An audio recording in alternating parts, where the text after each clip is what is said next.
Hello दोस्तों, स्वागत है आपका हमारे यूट्यूब चैनल में। आज हम लेकर आए हैं बीए फर्स्ट सेमेस्टर अर्थशास्त्र फर्स्ट पेपर का दूसरा पार्ट। जैसा कि हम जानते हैं कि फर्स्ट पेपर में जो शीर्षक लिया गया है वो है व्यष्टि अर्थशास्त्र, माइक्रो इकोनॉमिक्स। इसके पहले चैप्टर में हमें समझना था अर्थशास्त्र की परिभाषा, अर्थ, क्षेत्र एवं इसकी प्रकृति के विषय में। पहले वीडियो में हम अर्थशास्त्र की परिभाषा और अर्थ को डिटेल में समझ चुके हैं कि अर्थशास्त्र का मतलब क्या होता है, इसका अर्थ क्या होता है। इसको हम डिटेल में पहले वीडियो में समझ चुके हैं। यदि आपने उसे ना देखा हो तो आप उसे जाकर ज़रूर देख लीजिएगा, जिससे आपका ये दूसरा वाला वीडियो और अच्छे तरीके से समझ में आएगा। इस वीडियो में हम बात करने वाले हैं अर्थशास्त्र की प्रकृति के विषय में। इसमें हम देखेंगे कि अर्थशास्त्र की प्रकृति क्या होता है। तो हम जानते हैं कि चूँकि अर्थशास्त्र पढ़ने का मेरा उद्देश्य है कि इकोनॉमिक्स अर्थ के विषय में समझें, रोजगार के विषय में समझें और जो हमारी अर्थव्यवस्था है उसके विषय में जानें कि अर्थ को कैसे बढ़ाया जा सके, रोजगार को कैसे बढ़ाया जा सके और लोगों के इनकम को कैसे बढ़ाया जा सके। प्रकृति में जो प्रश्न अक्सर पूछा जाता है वो इस प्रकार से आता है, क्या अर्थशास्त्र विज्ञान है अथवा कला? व्याख्या कीजिए। इसकी प्रकृति क्या है? प्रकृति का मतलब होता है कि जो भी हम सैद्धांतिक चीज़ पढ़ते हैं उसकी प्रकृति या तो तार्किक होगी या तो व्यवहारिक होगी। तार्किक है तो विज्ञान से मैच करता है और व्यवहारिक है तो कला से मैच करता है। इसी प्रकार हम अर्थशास्त्र की भी प्रकृति को पहचानेंगे कि इसकी प्रकृति कैसी है। इससे जो प्रश्न बन सकता है वो इस प्रकार से बनेगा कि क्या अर्थशास्त्र विज्ञान है अथवा कला? व्याख्या कीजिए। या अर्थशास्त्र विज्ञान तथा कला दोनों है, इस कथन की व्याख्या कीजिए। या अर्थशास्त्र चयन का विज्ञान है, इसकी व्याख्या कीजिए। इस प्रकार से प्रश्न बन सकता है। तो चलिए इसके उत्तर को देख लेते हैं। अर्थशास्त्र की प्रकृति का अर्थ इस बात से है कि अर्थशास्त्र विज्ञान है अथवा कला या दोनों। प्रकृति का ये मतलब है। इस विज्ञान अथवा कला के रूप को हम कैसे जानें, तो इससे पहले हम इसके अर्थ को समझते हैं कि आखिर विज्ञान क्या है, इसका मतलब क्या है। तभी तो हम इसकी कंपैरिजन, इसकी तुलना अर्थशास्त्र से कर सकते हैं। तो पहले हम देख लेते हैं कि विज्ञान का अर्थ क्या है। वास्तव में विज्ञान का अर्थ हमने हाई स्कूल में भी पढ़ा होगा, कक्षा 9 में भी पढ़ा है। विज्ञान का अर्थ होता है किसी विषय का क्रमबद्ध, सुव्यवस्थित एवं सुसंगठित ज्ञान को विज्ञान कहते हैं। किसी भी विषय का क्रमबद्ध, सुव्यवस्थित एवं सुसंगठित ज्ञान को विज्ञान कहते हैं। अर्थात केवल तथ्यों को एकत्र करना ही विज्ञान नहीं है। अगर केवल आंकड़ों को हम याद कर लें तो वही विज्ञान नहीं कहलाता है, बल्कि उसको क्रमबद्ध एवं सुव्यवस्थित होना चाहिए। विज्ञान होने के लिए किसी विषय में निम्न बातें होनी चाहिए। जैसे जो भी ज्ञान है वो क्रमबद्ध होना चाहिए। जो भी ज्ञान है वो क्रमबद्ध होना चाहिए। विषय के अपने नियम व सिद्धांत होने चाहिए। दूसरा पॉइंट। तीसरा, ये सिद्धांत कारण और परिणाम के संबंध के आधार पर होने चाहिए, क्योंकि विज्ञान ये बताता है कि प्रत्येक कारण के पीछे एक परिणाम होता है और जो भी परिणाम हमको मिलता है उसके भी पीछे एक कारण होता है। तो कारण और परिणाम में एक विशेष संबंध होता है विज्ञान के अंतर्गत। और चौथा है, ये नियम सार्वभौमिक रूप से सत्य होने चाहिए। विज्ञान के जो भी नियम हैं वो सार्वभौमिक रूप से सत्य हैं। जैसे अगर हम जड़त्व का नियम पढ़ते हैं तो वो पूरे संसार में पूर्णतया सत्य माना जाएगा कि जड़त्व का नियम यही है, चाहे जितने लोग आके अपना तर्क दें। तो विज्ञान का एक निश्चित तर्क होता है और उसका जो भी ज्ञान है वो क्रमबद्ध है, सुव्यवस्थित है और सुसंगठित है। तो ये है विज्ञान का अर्थ। अब चलिए हम इसको अर्थशास्त्र से तुलना करके देखते हैं कि अर्थशास्त्र से क्या मैच करता है, अर्थशास्त्र में ऐसा क्या तार्किक पॉइंट है। अब हम देखते हैं अर्थशास्त्र के विज्ञान होने के पक्ष में तर्क। विज्ञान होने के पक्ष में जो तर्क दिए गए हैं उसको हम देखते हैं। पहला पॉइंट है क्रमबद्ध अध्ययन। तथ्यों को क्रमबद्ध रूप से एकत्रित करने के साथ साथ उनका वर्गीकरण एवं विश्लेषण अर्थशास्त्र में भी किया गया है। दूसरा है आर्थिक नियमों का प्रतिपादन। जैसे विज्ञान में आर्थिक नियमों का या कुछ मुख्य नियमों का प्रतिपादन किया जाता है, उसी प्रकार अर्थशास्त्र में भी विज्ञान की तरह इसमें भी नियमों का प्रतिपादन किया जाता है जो कारण और परिणाम के संबंध को दर्शाते हैं। तीसरा पॉइंट है प्रयोग व परीक्षण। अर्थशास्त्र में मानव व्यवहार का अवलोकन करके जो परिकल्पना बनाई जाती है उनकी तथ्यों के द्वारा जांच की जा सकती है। चौथा है सार्वभौमिकता। आर्थिक नियम भी वैज्ञानिक नियमों की तरह ही सार्वभौमिक होते हैं। जैसे उपयोगिता ह्रास नियम और उत्पत्ति ह्रास नियम। जैसे विज्ञान में कुछ नियम हैं वो पूरी तरीके से सार्वभौमिक है, उसी प्रकार अर्थशास्त्र में भी कुछ नियम हैं वो भी सार्वभौमिक हैं। उपयोगिता ह्रास नियम। उपयोगिता ह्रास नियम क्या होता है?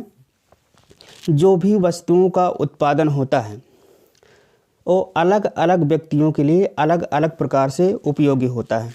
जैसे मान लीजिए हमने साइकिल का निर्माण किया और कोई आदमी बाइक से चलता है, उसके पास बाइक की व्यवस्था है, तो साइकिल उसके लिए उतना उपयोगी नहीं रहेगा। लेकिन अगर कोई आदमी पैदल चलता है तो उसके लिए साइकिल अगर पहली बार मिले तो बहुत ज़्यादा उपयोगी माना जाएगा। ये है उपयोगिता ह्रास का नियम कि जैसे जैसे आदमी आगे बढ़ता है तो किसी वस्तु की उपयोगिता उसके लिए घटती जाती है और एक ही वस्तु अलग अलग लोगों के लिए अलग अलग प्रकार से उपयोगी हो सकता है। तो ये भी नियम जो उपयोगिता ह्रास का नियम है ये सार्वभौमिक है, यहाँ पर भी वो सबके लिए लागू होता है। इसको डिटेल में हम अगले वीडियो में पढ़ेंगे, इसके लिए भी एक अलग से वीडियो लेकर आएंगे। पाँचवां है भविष्यवाणी।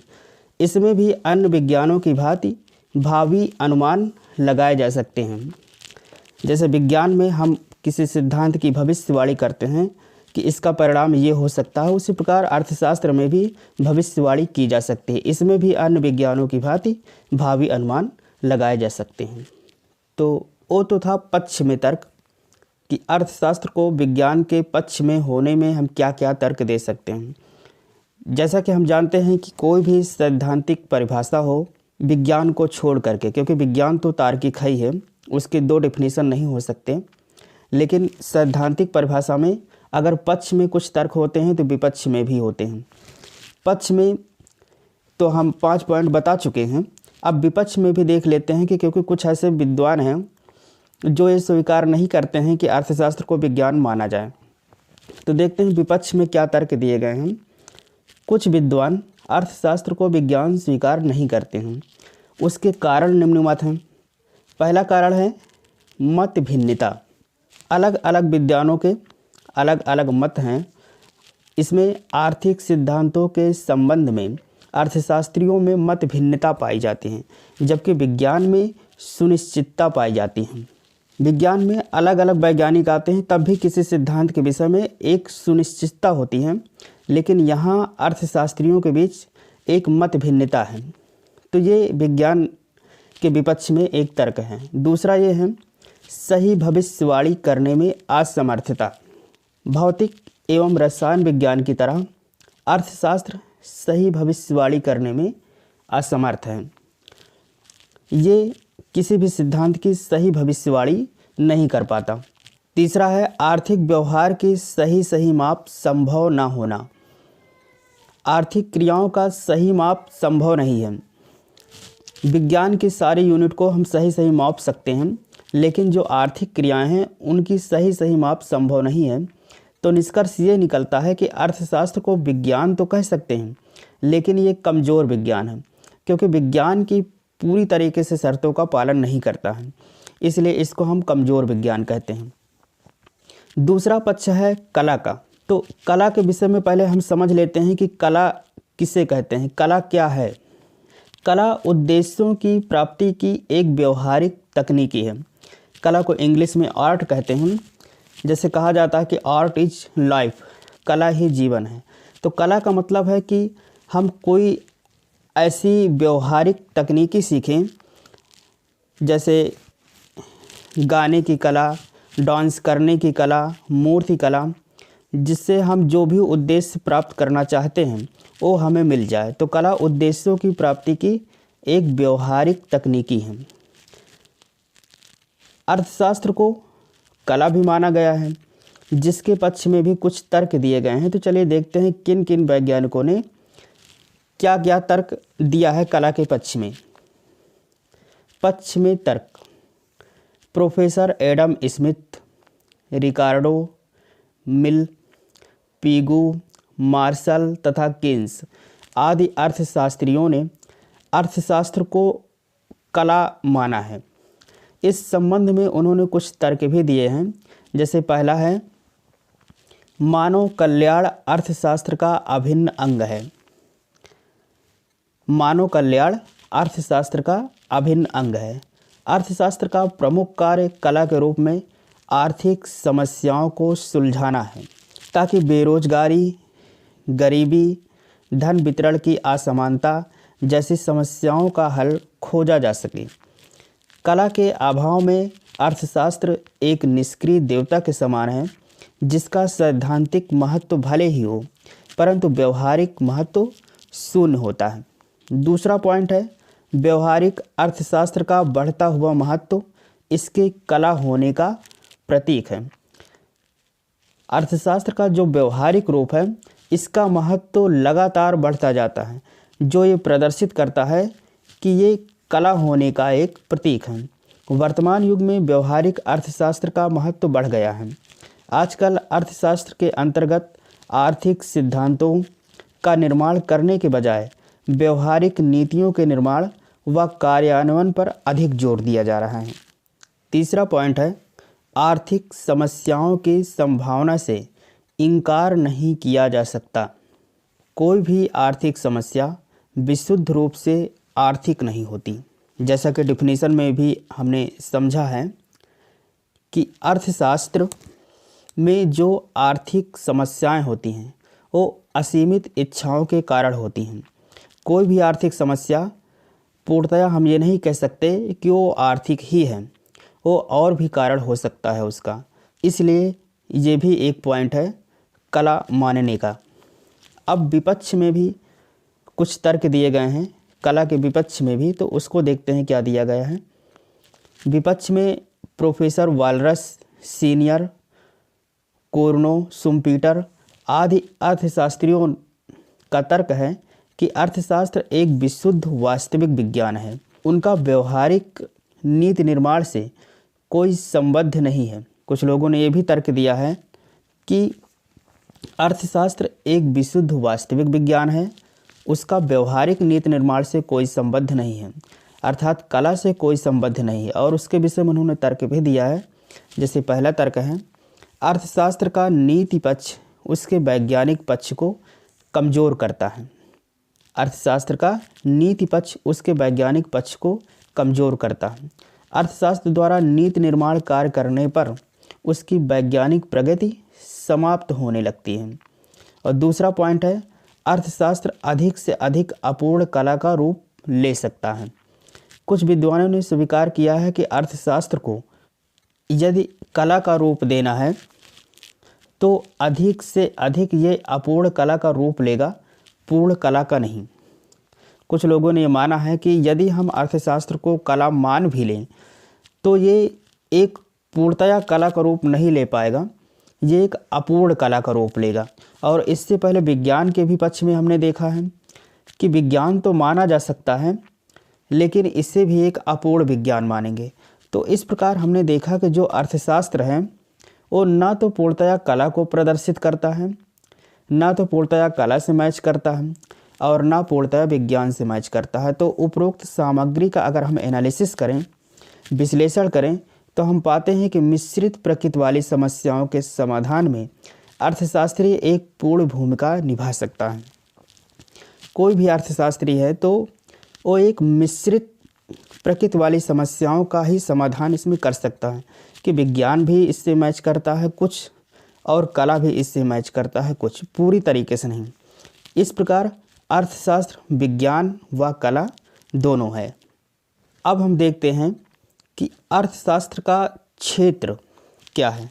जैसा कि इसमें टॉपिक चल रहा है माइक्रो इकोनॉमिक्स, व्यष्टि अर्थशास्त्र। तो उस क्षेत्र में दो अर्थशास्त्र हैं, एक व्यष्टि अर्थशास्त्र और एक व्यापक अर्थशास्त्र। व्यष्टि अर्थशास्त्र को हम माइक्रो इकोनॉमिक्स या सूक्ष्म अर्थशास्त्र कहते हैं और व्यापक अर्थशास्त्र को मैक्रो इकोनॉमिक्स या व्यापक अर्थशास्त्र हैं। माइक्रो का अर्थ होता है सूक्ष्म, बहुत छोटा भाग, जैसे माइक्रोस्कोप मतलब सूक्ष्मदर्शी। इसी प्रकार माइक्रो का अर्थ होता है सूक्ष्म मतलब बहुत छोटा भाग। माइक्रो इकोनॉमिक्स का मतलब सूक्ष्म अर्थशास्त्र। अब सूक्ष्म अर्थशास्त्र का है तो इसका ये मतलब है हम सीमित अर्थशास्त्र का अध्ययन करते हैं। इसके अंतर्गत हम अर्थव्यवस्था का समग्र अध्ययन न करके अर्थव्यवस्था की विशिष्ट आर्थिक इकाइयों अथवा व्यक्तिगत इकाइयों का अध्ययन करते हैं। इसके अंतर्गत एक वस्तु, एक फर्म या किसी एक उपभोक्ता का अध्ययन करते हैं। कुछ विद्वानों ने इसकी परिभाषा भी अपने अनुसार दी है, जैसे प्रोफेसर हेंडरसन एवं ट्वांट। इन्होंने कहा है कि विशिष्ट या सूक्ष्म अर्थशास्त्र में व्यक्तियों के ठीक परिभाषित समूहों की आर्थिक क्रियाओं का अध्ययन किया जाता है। किसी व्यक्तिगत समूहों की आर्थिक क्रियाओं का अध्ययन करते हैं। दूसरा देखते हैं प्रोफेसर चैम्बरलिन के अनुसार। प्रोफेसर चैम्बरलिन के अनुसार विशिष्ट अथवा सूक्ष्म अर्थशास्त्र पूर्णतया व्यक्तिगत व्याख्या पर आधारित हैं तथा इसका संबंध अंतर्वैयक्तिक संबंधों से भी होता है। तो इस प्रकार हमने देखा कि सूक्ष्म अर्थशास्त्र का मतलब ही होता है कि किसी व्यक्तिगत अध्ययन के लिए हम इसका प्रयोग करते हैं। ये पूर्णतया व्यक्तिगत होता है या किसी एक छोटे समूह, फर्म या उपभोक्ता के लिए हम इसका प्रयोग करते हैं। अब समझते हैं व्यापक अर्थशास्त्र क्या है। Macro economics. मैक्रो का मतलब होता है बड़ा, व्यापक। इसमें संपूर्ण अर्थव्यवस्था से संबंधित समूहों जैसे राष्ट्रीय आय, राष्ट्रीय बचत, राष्ट्रीय विनियोग या नेशनल इन्वेस्टमेंट भी कहते हैं, नेशनल इन्वेस्टमेंट, कुल रोजगार, कुल उत्पादन व सामान्य कीमत स्तर आदि का अध्ययन किया जाता है। मैक्रो इकोनॉमिक्स का मतलब ये है कि जो हम अर्थशास्त्र का अध्ययन करते हैं उसे व्यापक रूप से अध्ययन करें, पूरे राष्ट्रीय रूप से लेकर चलें कि कुल उत्पादन कितना हुआ, कुल बचत कितना है, प्रति व्यक्ति आय कितना आ रहा है। इसका जो अध्ययन करते हैं ये एक व्यापक अर्थशास्त्र के अंतर्गत आता है। देखते हैं कि कुछ अर्थशास्त्रियों ने इसकी भी परिभाषा दिया है। प्रोफेसर बोल्डिंग के अनुसार समष्टिगत आर्थिक सिद्धांत अर्थशास्त्र का वह भाग है जो अर्थशास्त्र के कुल औसत तथा कुल समूहों का अध्ययन करता है। दूसरा, गार्डनर एकले के अनुसार इन्होंने बताया कि समष्टिगत अर्थशास्त्र का सिद्धांत इस प्रकार के तत्वों से है जैसे किसी अर्थव्यवस्था का कुल उत्पादन, उनके साधनों का किस प्रकार उपयोग हो रहा है, राष्ट्रीय आय का आकार अथवा सामान्य कीमत स्तर को ही हम क्या कहते हैं, व्यापक अर्थशास्त्र। तो इस प्रकार से एक डिफिनीशन में अगर हम देखें तो व्यापक अर्थशास्त्र का मतलब होता है, मैक्रो इकोनॉमिक्स का मतलब होता है कि हमें राष्ट्रीय स्तर से या राज्य स्तर से अर्थव्यवस्था का अध्ययन करना है कि प्रति व्यक्ति आय क्या है, कुल जीडीपी कितना है, कुल उत्पादन कितना हुआ, कुल उपभोग कितना हुआ। अब हम समझते हैं कि सूक्ष्म अर्थशास्त्र के क्षेत्र कौन कौन से हैं। सूक्ष्म अर्थशास्त्र के क्षेत्र, इससे हम ये समझते हैं कि अर्थशास्त्र को कैसे सफल बनाया जाए। वैसे इकोनॉमिक्स स्टडी का हमारा उद्देश्य यही है कि इससे हम ये समझते हैं कि अर्थशास्त्र को कैसे सफल बनाया जाए। इसमें पहले हम ध्यान देते हैं उत्पादन, प्रोडक्शन पर। आपके पास जितना भी उपलब्ध संसाधन हैं, अवेलेबल रिसोर्सेज हैं, उनका उपयोग करके उन्हीं से हम ज़्यादा से ज़्यादा उत्पादन करने की कोशिश करते हैं। दूसरा, उपभोग, कंजप्शन। कंजम्पशन। सिर्फ उत्पादन करने से आपको आर्थिक सफलता नहीं मिलने वाली है, बल्कि उत्पादन को लोगों तक पहुंचाना है, जिससे पूरा उत्पादन कंज्यूम हो सके और जो भी उत्पादन हम लोगों को दे रहे हैं वे इससे सेटिस्फाई भी हों, संतुष्ट भी हों कि उत्पादन अच्छा है, तभी हमारा पूरा उत्पादन कंज्यूम हो पाएगा। इसमें हमें सीमांत उपयोगिता ह्रास के नियम को भी ध्यान में रखना है कि लोगों को किस प्रकार की सामग्री की आवश्यकता है, किस क्वालिटी की सामान को लोग पसंद कर रहे हैं, ये चीज़ें हमें ध्यान में रखना है। तीसरा पॉइंट है वितरण। इसके अंतर्गत कुल लागत या लाभ का व्यक्तिगत वितरण करते हैं। हम कोई भी चीज़ उत्पादित कर रहे हैं तो उसमें कुल लागत हमारा कितना आया है उसका आकलन करते हैं। इसके बाद हेडिंग है व्यापक अर्थशास्त्र का क्षेत्र। व्यापक अर्थशास्त्र के क्षेत्र में हमने ये देखा कि माइक्रो इकोनॉमिक्स पूरी अर्थव्यवस्था का एक बड़ा चित्र लेता है। व्यापक अर्थशास्त्र में जो अर्थव्यवस्था है ये व्यापक होता है।